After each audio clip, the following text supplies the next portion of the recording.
इसको हम क्या करेंगे, उर्दू में लिखेंगे। पहले तो हमने लिखना है अपने। अब आपको ये देख के लग रहा होगा कि बहुत ज़्यादा मुश्किल है, पर मुश्किल नहीं है।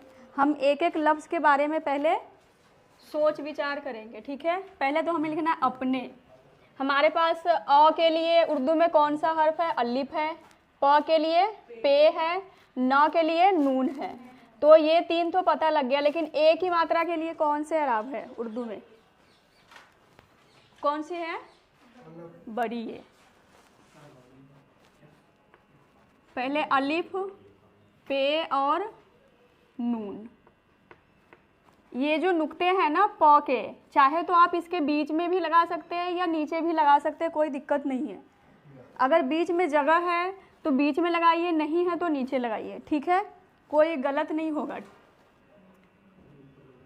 और नून ऊपर को जाएगा, अपने। अलिफ, पे और नून को ये मात्रा, ए की मात्रा, ठीक है। उसके बाद साफ। साफ आप लोग को पहले ही बताया गया था, अपने दांत। पहले लिखना अपने दांत, उसको ही छोड़ दिया है ना। अपने दांत, दाल के साथ अलिफ आ गया, आगे नून गुन्ना और ते। लेकिन यहाँ पर हम नून गुन्ना नहीं बोलेंगे, नून। अगर बीच में आता है बिंदी तो नून, लास्ट है तो नून गुन्ना। अपने दांत साफ। साफ में सौ के जगह पर कौन सा हर्फ आएगा, स्वाद लगेगा। ये पहले हम कंफर्म कर चुके हैं। स्वाद के साथ अलिफ और फे।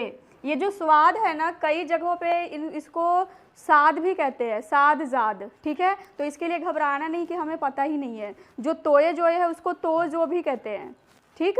हम तोए जोए कहते हैं, अपनी अपना वो होता है। कई जगहों पे कई लोग तोए जोए कहते हैं, कई लोग तो जो कहते हैं।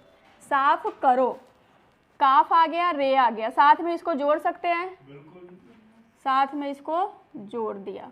आगे ओ की मात्रा के लिए क्या है उर्दू में, वाओ। ये है डैश। जब हमारी बात खत्म होती है तो डैश लगाते हैं। उसके